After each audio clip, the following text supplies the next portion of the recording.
Muy buenos días, muy buenas tardes, muy buenas noches en el lugar que se encuentren. Los saluda Juan Carlos en su canal que se llama Utopía. Bueno, ya tuvimos un primer video en donde hablé un poco sobre la inmigración venezolana como un tema de actualidad que repercute a varios países de Latinoamérica, principalmente a Colombia, Perú y Chile. Y hoy quiero hacer un video indagando, investigando un poco sobre este país que se llama Venezuela. ¿Cuáles fueron las causas, los antecedentes para que esa crisis política y económica se dé hoy en día? Y es así que he visto en la necesidad de informarme, de buscar alguna bibliografía y revisar en este caso alguna información que exista en el internet y algunas investigaciones históricas sobre esta etapa muy importante. Y he logrado resumirlo de alguna manera que tal vez sea un poco más didáctica y interesante para que nosotros entendamos desde dónde se inicia esta gran crisis que sufre nuestro hermano país de Venezuela. Muy bien. Por lo que yo no daré inicio a contar una historia desde la fundación de este país. El siglo XIX, con la fundación de todas las repúblicas latinoamericanas, lógicamente que tuvieron un paralelo devenir. Tuvieron casi los mismos problemas: crisis institucionales, falta de poder del Estado, la dominación del ejército, la aparición de los caudillismos, inclusive digamos algunos tipos de episodios un poco tristes como tal vez algunas guerras entre algunos países que demostraban en este caso la falta de institucionalidad en muchos de ellos.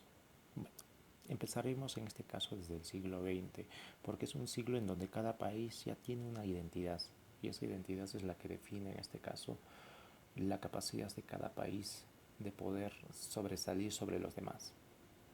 Y el caso venezolano no es la excepción. Según información que he podido recopilar y también un poco, digamos, para que lo conversemos, se trata principalmente desde entrados del siglo XX, desde el año 1900, investigando la economía de venezolana era muy diferente a la economía actual. Hoy en día, claro, es dependiente de algunos recursos naturales como el petróleo o el gas natural, inclusive otras pequeñas industrias que aún no han sido en este caso demolidas por la crisis económica, era muy diferente. En aquel momento, la principal actividad económica de Venezuela en el año 1900 era la agricultura, y en menor medida la agricultura de exportación. Y entre sus principales productos que se encuentra el cacao y se encuentra el café. Son productos que naturalmente son de exportación, pero la peculiaridad en el caso venezolano es que era un país muy pobre y sus medios de comunicación, y en este caso las regiones que componían este estado, no permitían en este caso que la exportación sea de manera mucho más eficiente. Más bien era para el consumo interno o regional. Por otro lado, hay que tomar en cuenta, hasta ese momento existían los caudillos. En este caso eran regímenes militares que no dependían en este caso de la democracia o el uso de la elección popular, sino dependían en este caso de la camarilla o el grupo, en este caso el grupo militar. Investigando un poco la información he encontrado que los primeros dictadores de inicio del siglo XX pertenecían a una misma región, la región del Táchira. Inclusive entre ellos se sucedían en el poder. ¿Por qué? Porque había mayor confianza y era una especie de conocidos, eran amigos, era una camarilla, era como un club de militares, claro está. Bueno, en este contexto de pobreza y en este contexto en donde estamos viendo que la agricultura es la base fundamental de la economía incipiente venezolana, se descubre este recurso muy importante, que viene a ser el petróleo. Entre los años 1908 hasta el año 19, bueno, entre el año 1908 hasta el año 1935, pues hay un caudillo muy importante y me parece que es el que define la construcción de la nueva Venezuela, que lastimosamente creo que hasta el día de hoy es la que persiste. Su nombre era Juan Vicente Gómez. Gobernó más de 20 años, era un militar, era un caudillo. Dentro de su momento dentro de su mandato que estuvo, no solamente se descubrieron los grandes centros petrolíferos, por ejemplo, como en Zulia, sino que también en este caso se organizó la inversión extranjera en función de este recurso. Ya las compañías extranjeras empezaron a proliferar y empezó a cambiar el modelo económico. En otras palabras, la transformación económica que se dio durante su mandato de este caudillo fue prácticamente lo que definió la Venezuela de lo que sería la Venezuela del siglo XXI. Bueno, de toda la información que he ido recopilando y he encontrado, voy a poner algunos hechos y tal vez los explique en la medida de que los pueda ser de mayor utilidad para todos. Bueno, en 1936, ya acabado el mandato de este caudillo, acabado el mandato en el sentido de que este caudillo no dejó el poder, no fue depuesto, sino simplemente que falleció. Y al fallecer él, pues lógicamente que la sucesión del poder no fue vía electoral, sino fue vía una junta de amigos, amigos militares que sucedieron el poder a otro. Pero en esta fecha, en 1936, toda la camarilla, en este caso del anterior mandato, todos esos amigos que veían que si él se iba tenía que ser alguien de su confianza, se vuelven los nuevos socios, la nueva élite que se encuentra detrás de toda la explotación del petróleo que se estaba empezando a dar. Entonces, en este proceso se va a crear una clase media.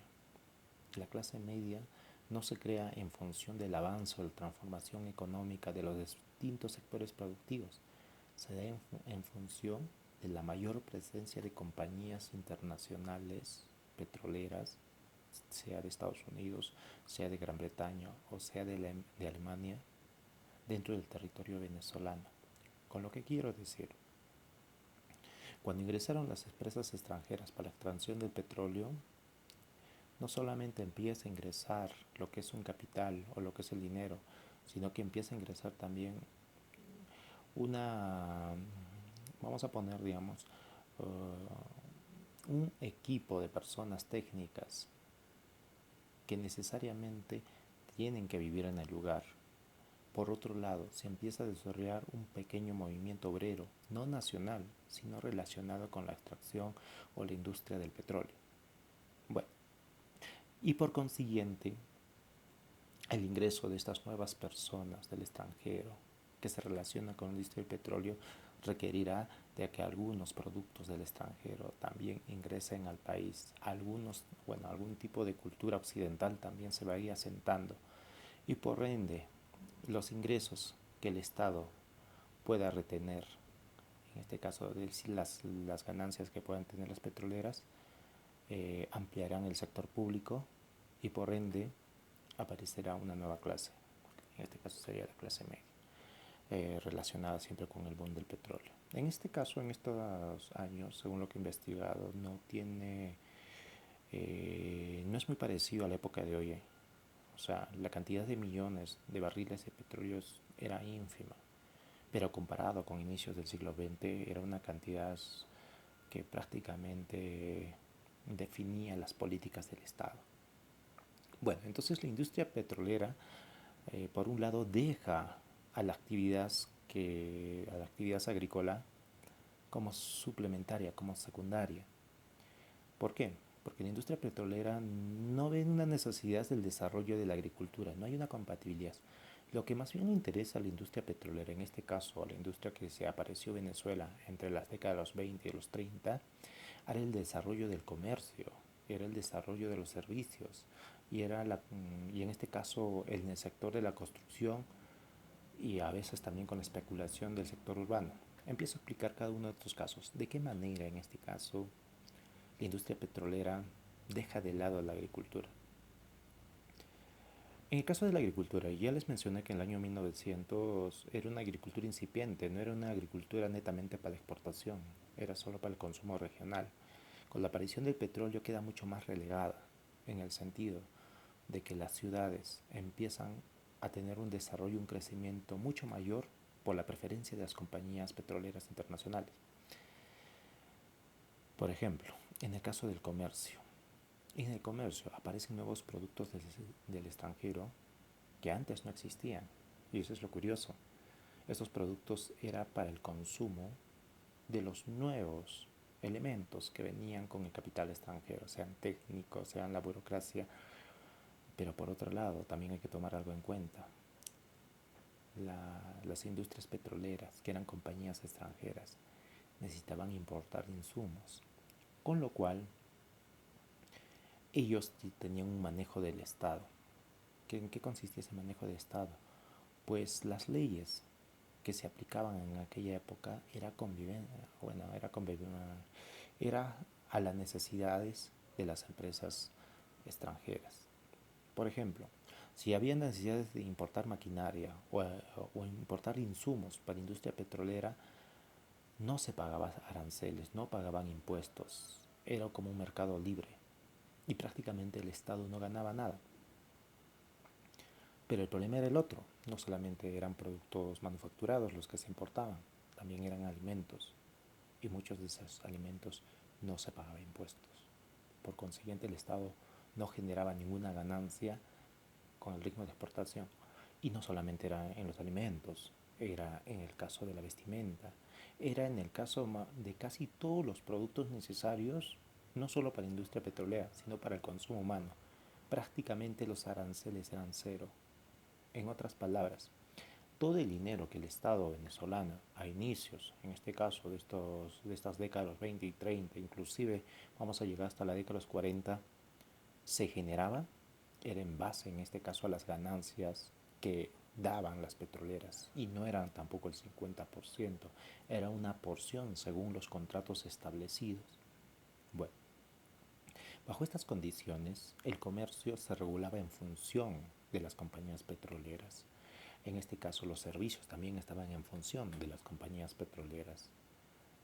Y la especulación de lo que es el suelo urbano también provocaron, digamos, la interferencia de estas compañías. Bueno, entendiendo un poco este caso, nos vamos a dar cuenta de algo muy importante. La dependencia del petróleo estaba creando una estructura económica en donde los demás sectores económicos no productivos estaban eslabonados a los vaivenes del petróleo. Entonces ese es un gran problema. ¿Por qué? Porque lógicamente que las políticas del Estado se van a hacer en función del desarrollo de la industria del petróleo. Pero no solamente el desarrollo de la industria del petróleo, sino de los intereses de esas compañías extranjeras, las cuales habían ingresado sus capitales para invertir en la industria petrolera en el país. Muy bien. Bueno, viendo las décadas de los 20 y los 30, que esas eran las condiciones en que se encontraban estas industrias petroleras extranjeras y cómo estaban organizando la economía venezolana, nos damos cuenta de dos cosas. Uno, no solo la dependencia del petróleo, sino en este caso que la agricultura estaba quedando, digamos, en una condición muy relegada, inclusive después del comercio y de la incipiente manufactura que se estaba empezando a crear a partir de la década de los 30. Las primeras industrias manufactureras que aparecen entre los años 1940 y 1950, con el boom del petróleo y con la participación, en este caso, de los capitales de las compañías petroleras, no es en la medida al desarrollo industrial de otros grandes países que pasaron por grandes booms económicos, sea en el caso de Brasil o sea el caso de Argentina, más bien una posición mucho más inferior. ¿Eso qué significa?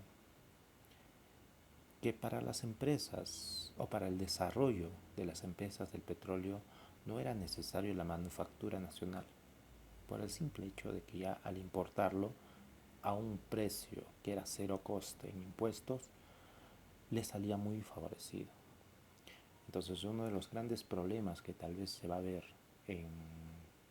a inicios del siglo XX en Venezuela va a ser la falta de proteccionismo cuando empiecen a crearse las primeras industrias. Y esa falta de proteccionismo no solamente iban a ser las industrias, tendría la agricultura. Va a provocar unos grandes problemas en el futuro, porque la dependencia del petróleo muchas veces va a incurrir en que la renta del Estado y su presupuesto dependa de estas ganancias. Bueno, en estas circunstancias, con el crecimiento de las industrias petroleras, el aumento de refinerías, el ingreso de más capitales, aparecen nuevos trabajadores y por consiguiente un movimiento obrero. Pero lo peculiar de todo esto y lo interesante de todo esto no es un movimiento obrero integral, no es un movimiento obrero nacional, sino es un movimiento obrero en relación a la industria petrolera. ¿Me explico?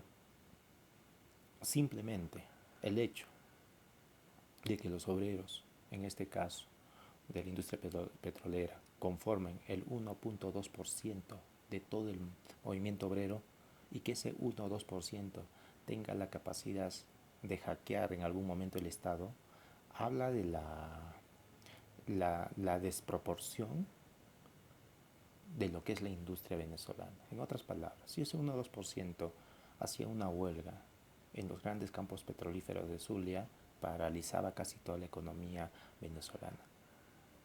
Entonces, la lectura que sacamos es que el movimiento obrero no fue un movimiento obrero integral, sino fue desarrollado en base a la industria del petróleo. Y sería un gran problema a los siguientes años, porque con la aparición de los nuevos partidos políticos optarán, en este caso, de no favorecer a este pequeño movimiento de la industria del petróleo relacionado con los trabajadores. Bueno, ¿y qué más encontramos aquí? Hay un personaje muy importante. Es una es un personaje venezolano que habla sobre que el gobierno debe sembrar el petróleo. Se trata de Arturo Slar Prieto. Este personaje, al decir esta frase, ya visionaba que el boom del petróleo podía ser un factor positivo para la creación, en este caso, de nuevas industrias alternativas a lo que es la producción del petróleo. La dependencia a este recurso no podía ser a largo plazo. Tenía este recurso que crear otras fuentes alternativas de desarrollo. Entonces este lema se empieza a escuchar. El tema es que los gobiernos no lo aplican porque la facilidad de la ganancia y de los recursos económicos en base a la explotación del petróleo es lo más fácil que pueda haber.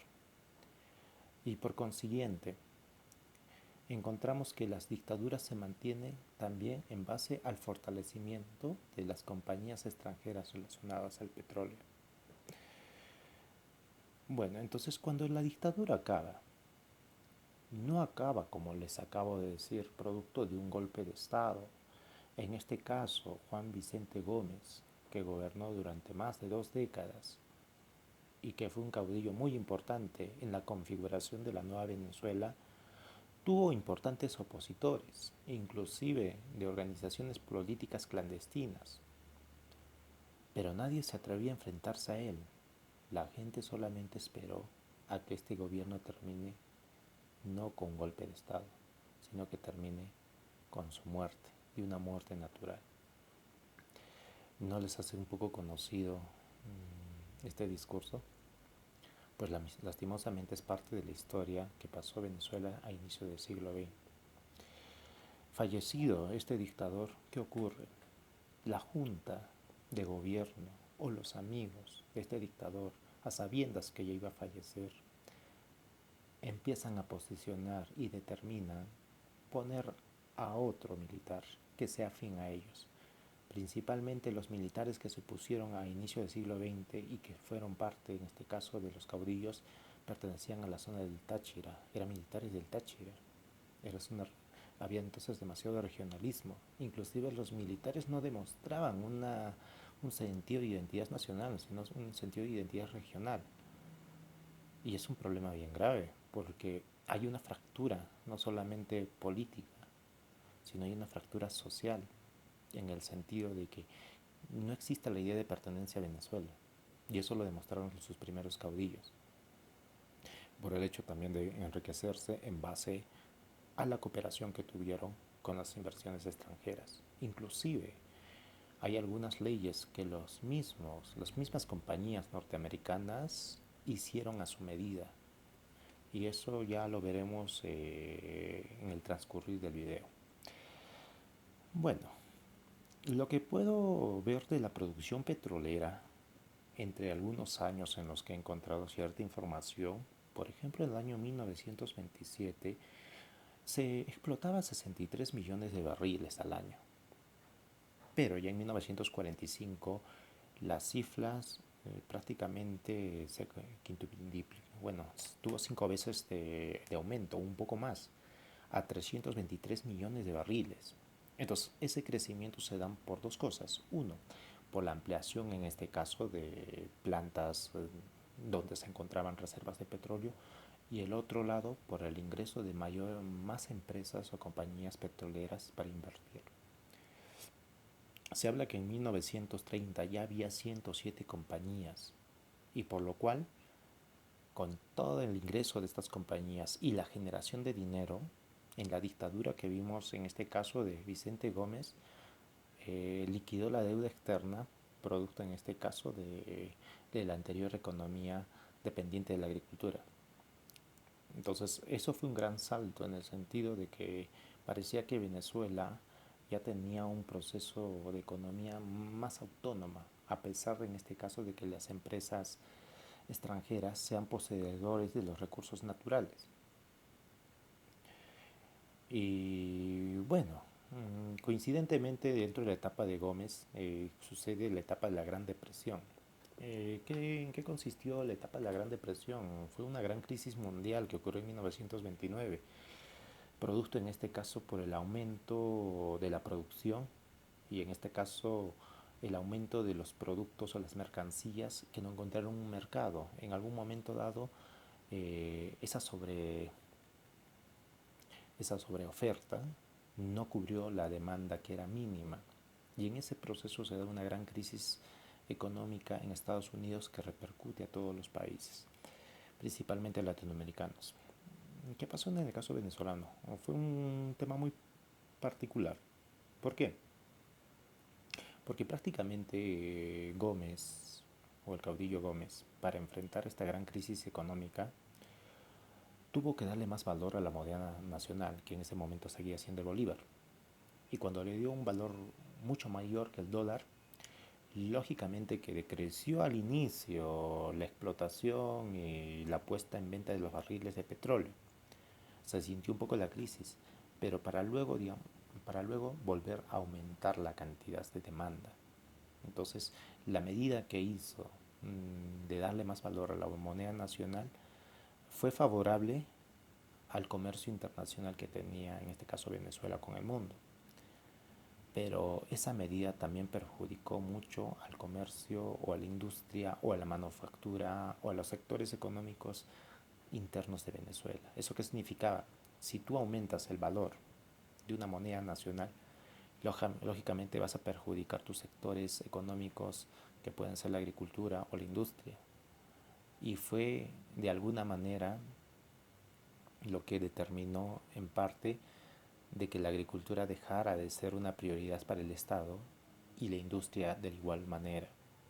¿Producto de qué? Las necesidades específicas de este país. El petróleo era un producto necesario para la industria mundial y Venezuela sabía muy bien de que era el recurso que por el momento y por la facilidad le daba muchos recursos económicos. Bueno, así enfrentó la depresión y no tuvo muchos problemas este presidente, a comparación de otros presidentes latinoamericanos que muchos de ellos fueron depuestos o en este caso ya no fueron reelegidos, pero él se mantuvo hasta el día de su muerte. ¿Qué más encontramos en esta información? Pues a partir ya después de su muerte y en 1945 se ve que el petróleo ya empieza a ser la mayor renta del Estado dentro del presupuesto. El 54.2% de la producción, en este caso de la producción de riqueza de petróleo, era parte del presupuesto del Estado. En otras palabras, cuando hacían el presupuesto del Estado de la Nación en Venezuela, más de la mitad del dinero provenía de las ganancias del petróleo. Y eso era un problema porque ya la dependencia del petróleo se veía que estaba siendo permanente. Bueno, las compañías, en este caso extranjeras, como les digo, no consumían productos, en este caso de la economía interior venezolana, porque no existía, por las causas que ya mencioné, y empezaron a importar cualquier tipo de productos, en este caso en función de sus necesidades. Y esos artículos, como ya les repetí, no pagaban impuestos. Entonces, no existía una protección arancelaria de Venezuela y por consiguiente era una riqueza menos que ingresaba al Estado, simplemente por el hecho de la dependencia con las empresas petroleras y la riqueza del petróleo. Lo curioso de todo es que las empresas petroleras, los beneficios que lograban obtener, no lo reinvertían en Venezuela. Entonces, esa falta de inversión haría que los gobiernos posteriores ya no tengan esa permeabilidad con relación a las empresas petroleras. El Estado lentamente irá ingresando de manera leve a supervisar el, y hacer un seguimiento a estas industrias. Porque hay que tomar en cuenta, muchas de las industrias, como no tenían una legislación que le imponía el Estado, más bien, ellos habían puesto su legislación, como sucede en el caso, digamos, de las leyes que redactaron en la Constitución del año 1922, o del año 1922, en donde prácticamente las empresas petroleras no solamente podían ingresar el capital que quisieran, también podrían, digamos, despojar las tierras necesarias que ellos disponían. No había un límite de tierras. Inclusive, si había un tema de problemática medioambiental, no estaban exentas en este caso de asumir en este caso los riesgos. Pero cuando empezaron a explorar por la zona de Maracaibo, en donde están los grandes lagos, parte de la población empezó a reclamar por el hecho de que ya se estaban contaminando los lagos, producto de la extracción del petróleo. Ya en esos hechos el Estado venezolano se empezó a dar cuenta de la necesidad de dar un mayor control a estas empresas extranjeras. Lógicamente que no eran presiones directas, pero era en este caso tratar de dialogar y llegar a un acuerdo en este tipo de desastres que pueda haber, en donde la empresa extranjera tenía que soliviantar o en este caso también tratar de dar algún tipo, digamos, de apoyo económico para volver a arreglar estos asuntos medioambientales. Bueno, entonces encontramos esos problemas, ya el Estado empieza a intervenir. Eh, de todos los beneficios que la economía del petróleo traía a Venezuela, todo se centralizaba en Caracas. Y Caracas, ya cuando tuvo un mayor presupuesto, lógicamente que parte del dinero lo invirtió en la construcción de caminos, de carreteras. Hay que tomar algo en cuenta, el boom económico en Venezuela fue un boom económico para un pequeño sector de la población. En este caso serán los amigos del régimen y en menor medida los trabajadores o técnicos, que tampoco sus salarios eran muy grandes, pero representaban en este caso una calidad de vida superior al venezolano medio o inclusive a las zonas en donde prácticamente no había llegado el desarrollo en Venezuela. Como había una gran masa de población que se encontraba desempleada, el Estado tuvo que recurrir en este caso a una idea de protección social. ¿En qué sentido? En que ellos tenían que generar el trabajo, tenían que dar el empleo con la construcción, en este caso, de los caminos, las carreteras o ciertos centros o instituciones del Estado. El modelo de construcción en este caso fue un paliativo muy importante para aquella gran masa de desempleados. A un inicio hacer los caminos no fue tan llamativo para, para el Estado venezolano en el sentido de que toda la riqueza se encontraba en la costa oriental o en la costa norte de Venezuela. Prácticamente estaba muy cerca la capital. Pero luego se dieron cuenta de que para mantenerse en el poder y para que estos regímenes dictatoriales puedan estar mucho más conectados con parte de la población, tenían que generar los medios de comunicación posibles para llegar a aquellos pueblos y sofocar cualquier tipo de levantamiento. Entonces, todo a la final, los caminos que llevaban de las regiones siempre acababan en un punto que era Caracas. Entonces, esa es la razón un poco del desarrollo en el modelo de construcción o lo que son, digamos, en la realización de carreteras. Entonces, eso lo vamos a encontrar antes de mediados del siglo XX. Estamos hablando entre los años de 1930, inclusive hasta el 40, donde ya prácticamente ya la sociedad depende mucho más del petróleo. Ya les expliqué que la crisis del petróleo se dio, bueno, que la crisis del petróleo no, la crisis de la agricultura se dio principalmente por la falta de planificación del Estado con concerniente a las otras actividades económicas que no se relacionaban con el petróleo. Pero estando viendo que había una gran crisis en la agricultura, trató de dar estímulos. Creó varias entidades bancarias. Uno de estos casos es el Banco Agrícola y Pecuario y el otro es el Banco Obrero. El Banco Agrícola y Pecuario tenía la función, en este caso, de subsidiar o subvencionar una ayuda económica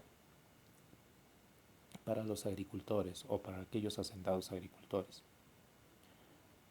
Pero que en el camino todo ese dinero no era invertido en la agricultura, era invertido en las ciudades, porque era más lucrativo hacer, en este caso, meter al tema de la construcción o al comercio, a los servicios, porque prácticamente la movilidad o el movimiento económico era mucho más fluido y las ganancias eran más rápidas, que invertir en el campo.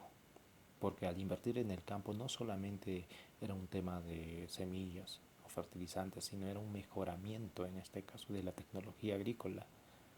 Entonces requería mucho esfuerzo económico y tenía muy poco apoyo del Estado con relación a su exportación.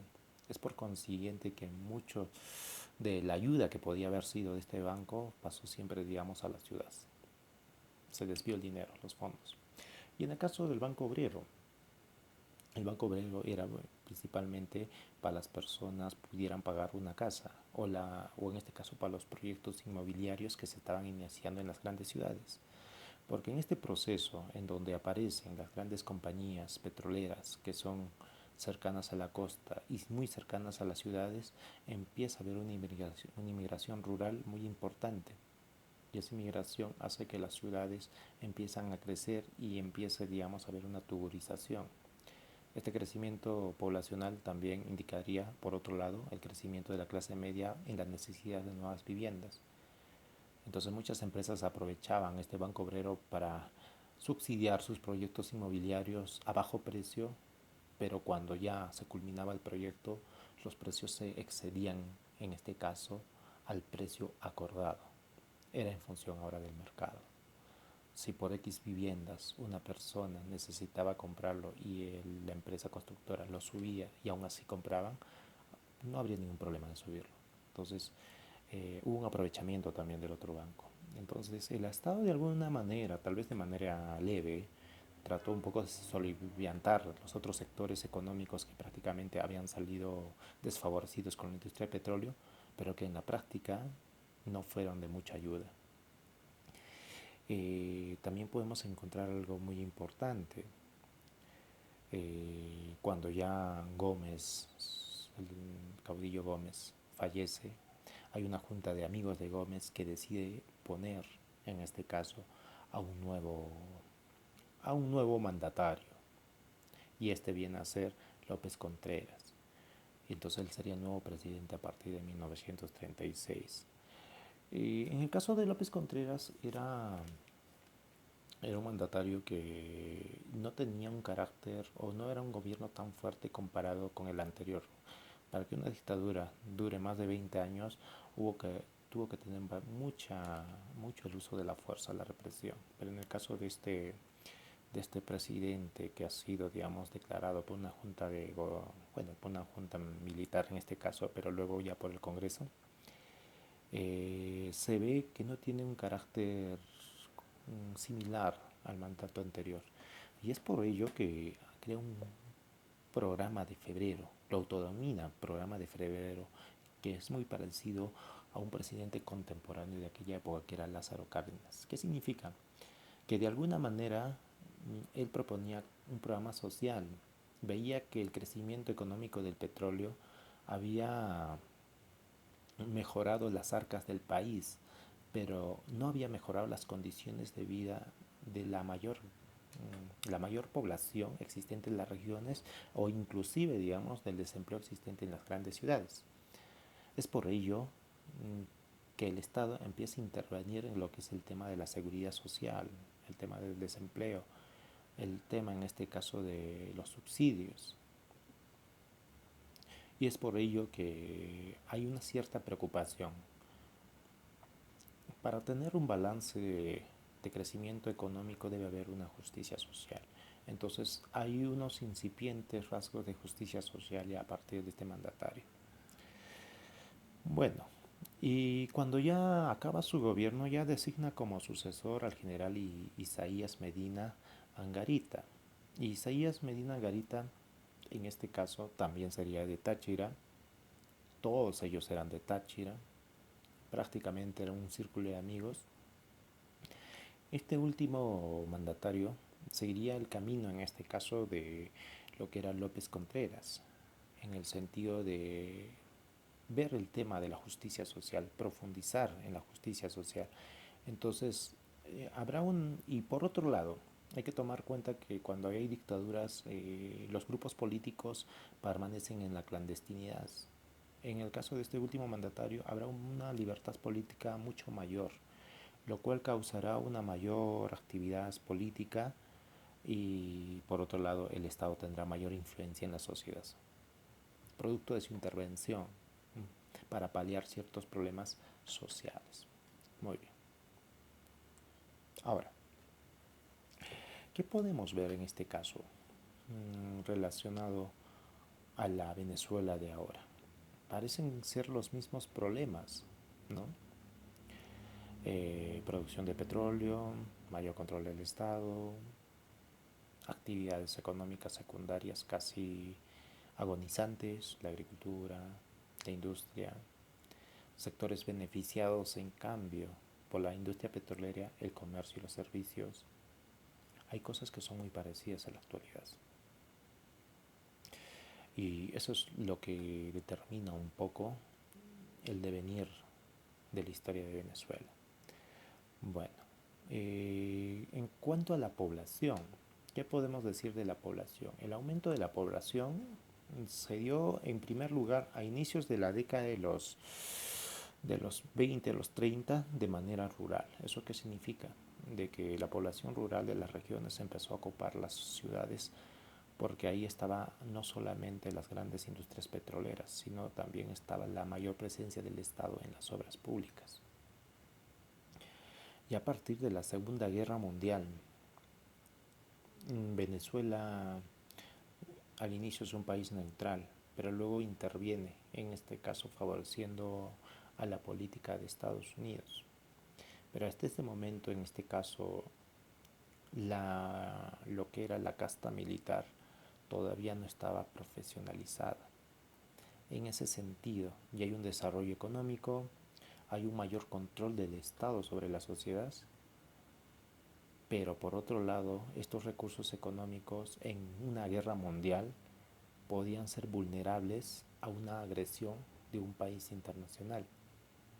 En ese sentido, recién los militares se dan cuenta de algo muy importante, de que es necesario profesionalizar lo que es la escuela militar. Y entonces ya acá se acaban los clanes.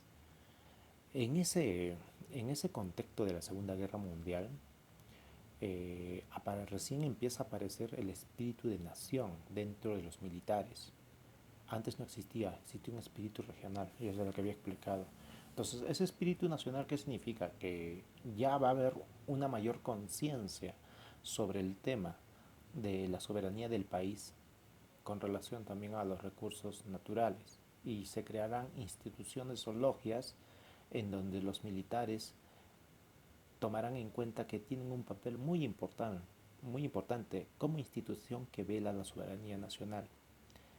Y ahí es donde se gestará una crítica hacia el caudillismo.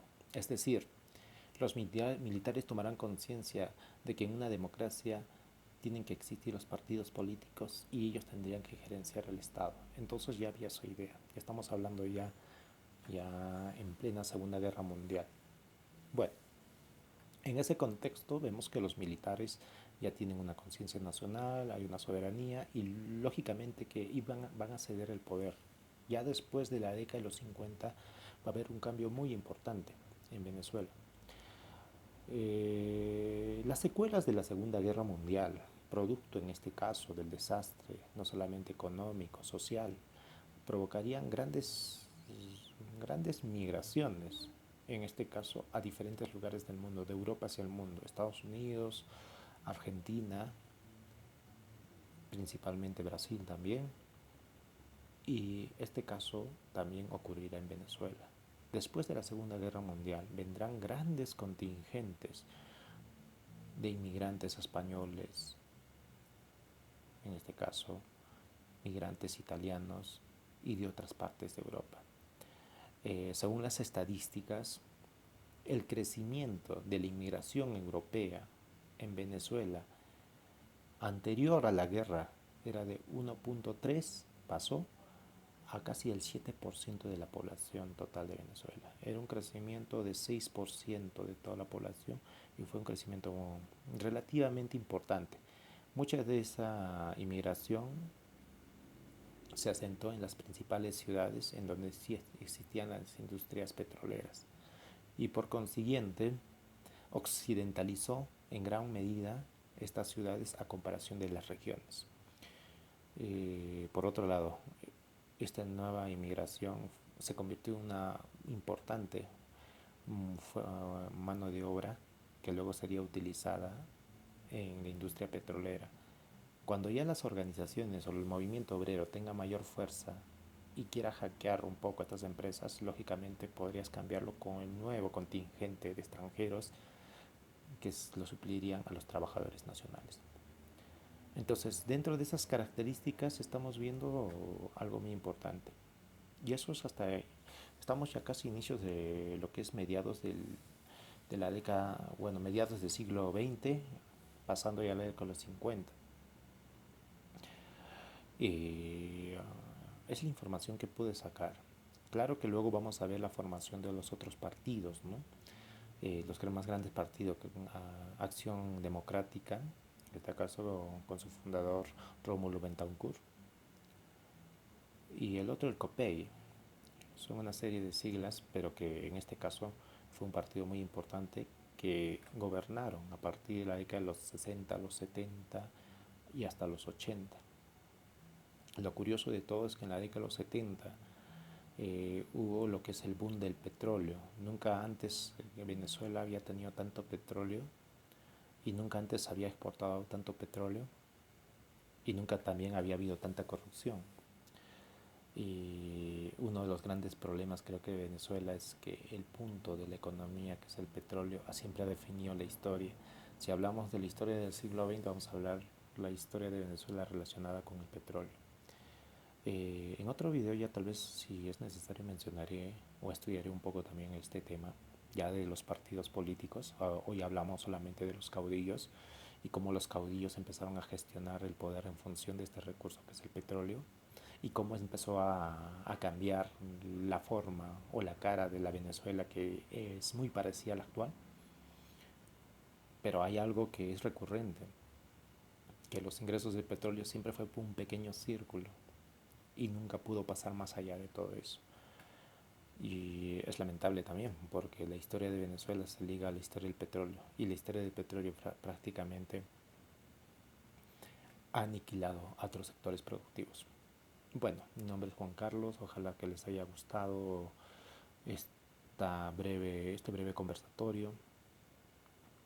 Si desean, puedo también, digamos, pueden hacerme algunas preguntas para profundizar algunos temas, no solamente tal vez del tema de la historia de Venezuela, que es muy interesante, sino también de algunos temas de actualidad de otros países latinoamericanos, que también en este caso tienen una problemática especial. Bueno, muchas gracias por escucharme y nos vemos hasta el siguiente día. Sean muy buenos días, muy buenas tardes, muy buenas noches. Se cuidan y hasta el próximo video.